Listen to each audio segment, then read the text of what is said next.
DMTV, bilile kamalo bana ebele.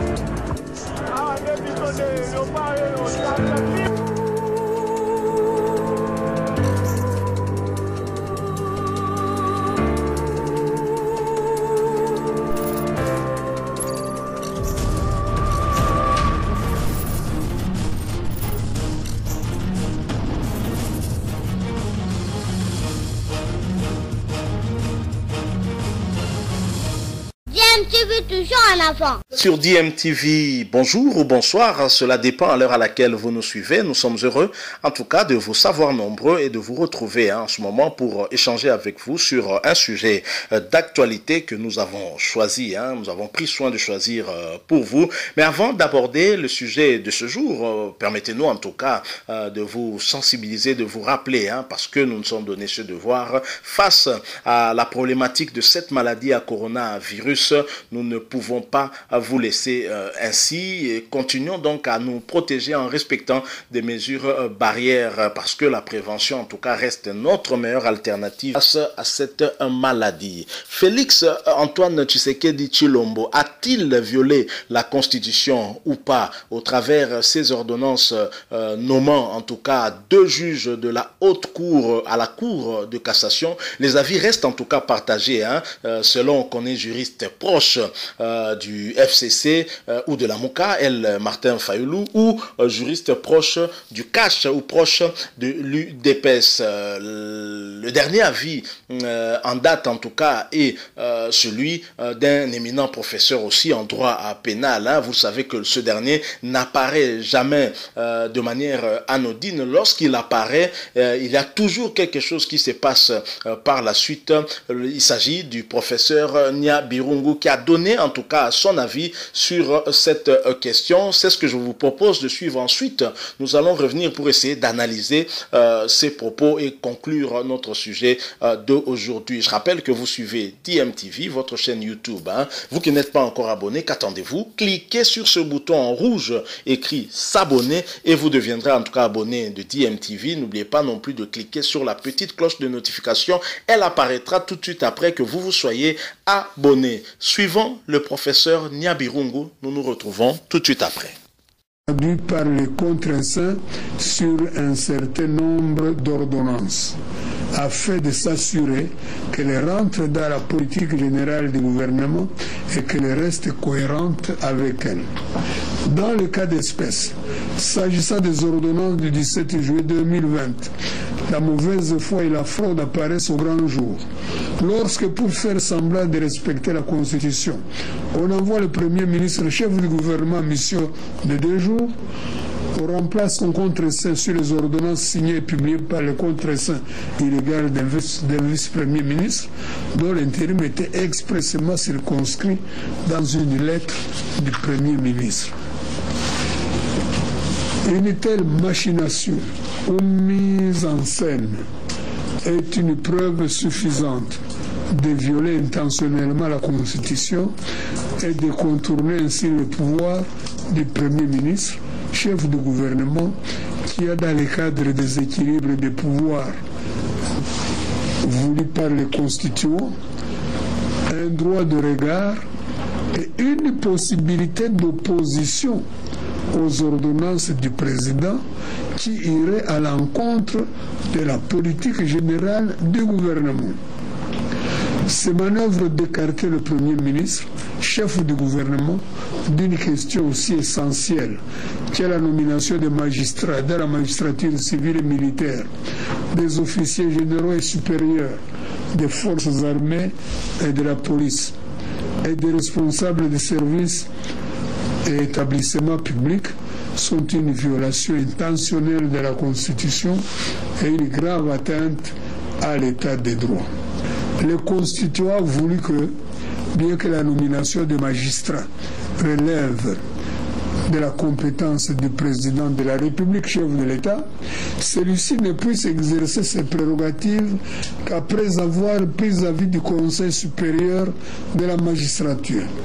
En d'autres termes, et dans le cadre d'une démocratie participative, les constituants décidaient qu'à un niveau bien déterminé, les magistrats puissent dire un mot sur ce qui les regarde et participer ici à la nomination et à la promotion au sein de la profession. Les débats nous divisent et l'unité de la nation n'en est que plus menacée.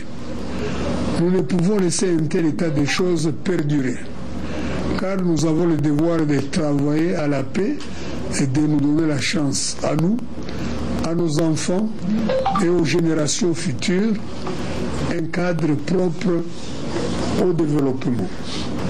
C'est pourquoi nous devons écarter toutes les menaces qui peuvent peser sur la paix et élaborer dès aujourd'hui les pistes ou les voies qui balisent notre chemin du futur.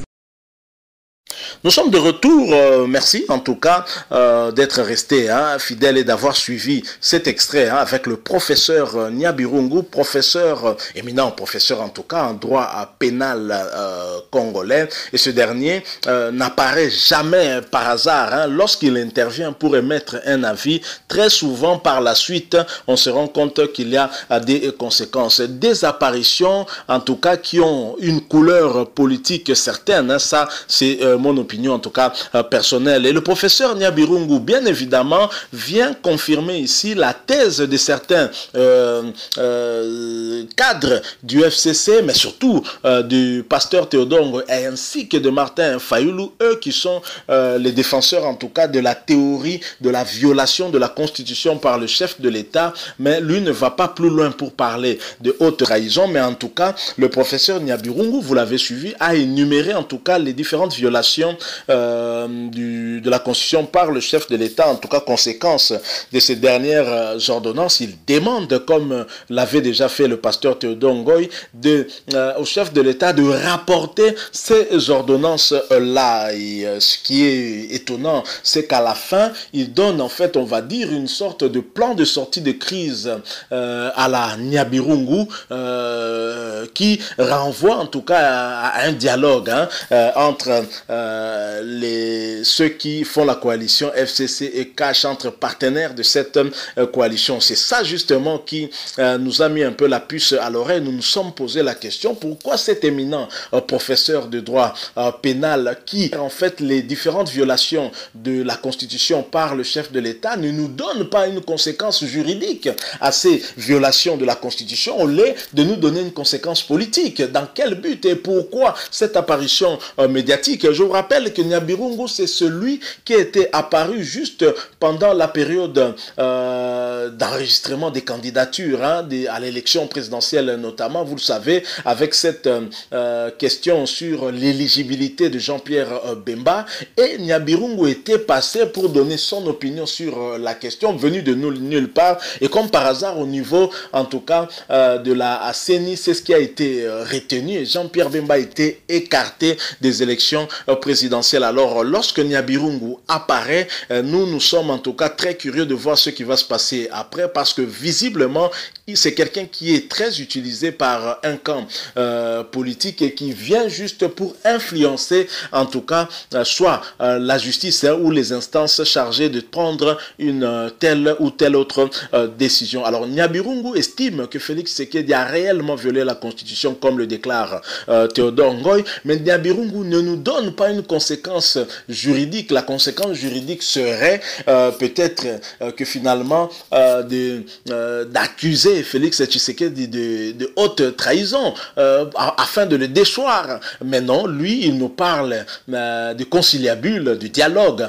à la fin, et donc c'est plutôt une conséquence politique. Alors nous demandons à un éminent juriste qu'il est, nous ne sommes pas juristes et donc nous pouvons même pas arriver à son ongle. Je n'aimerais pas parler de cheville parce que on n'est pas juriste, mais pourquoi le professeur Nyabirungu donne une conséquence politique au lieu de donner des conséquences juridiques sur les différentes violations qu'il a eu à énumérer? En tout cas ici, je pense que il est passé en tout cas dans les médias certainement dans un but bien précis, c'est peut-être mettre la pression au chef de l'État Félix Tshisekedi afin qu'il puisse reculer. Le partenaire du chef de l'État, sachant que aller dans le sens de déchoir le chef de l'État pourrait créer en tout cas une situation catastrophique ici au pays. Et donc, c'est un moyen de mettre la pression à Félix Tshisekedi afin que ce dernier puisse faire des concessions et reculer par rapport à cette problématique de la récomposition, en tout cas de la haute cour, de la cour constitutionnelle avec ces deux juges,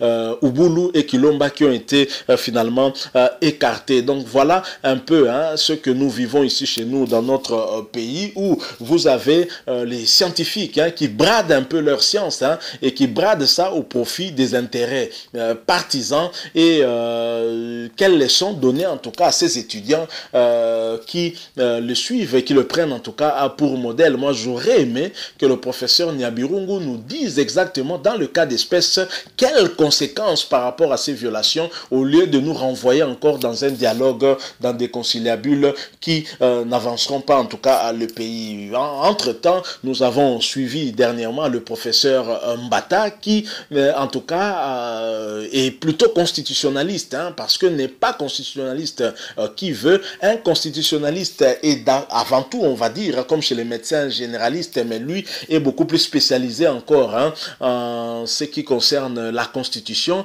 Et le professeur Nyabirungu n'est pas constitutionnaliste. Dans ce débat, j'aimerais bien voir des professeurs, des éminents professeurs tels que Jacques Joly et professeur Mbata et d'autres constitutionnalistes nous donner leur point de vue très clairement sur la question, parce que finalement, le Congolais lambda est un peu perdu, parce que les juristes viennent nous lire des articles de la Constitution selon que l'on est de tel bord, et parfois des contradictions qui nous perdent un peu et nous ne nous retrouvons pas du tout. Voilà, nous sommes en tout cas arrivés à la fin de notre réflexion par rapport à ces propos du professeur Nyabirungu. Si vous avez aimé, laissez-nous un like, mais surtout réagissez au travers des commentaires. Si vous avez d'ailleurs un éclairage à nous faire, vous êtes juriste, vous avez un avis à donner, pourquoi pas partager cela avec nous à travers des commentaires. Mais surtout, si vous n'êtes pas encore abonné sur votre chaîne DMTV, cliquez sur le bouton en rouge s'abonner et vous allez directement devenir abonné à DMTV. N'oubliez pas aussi de cliquer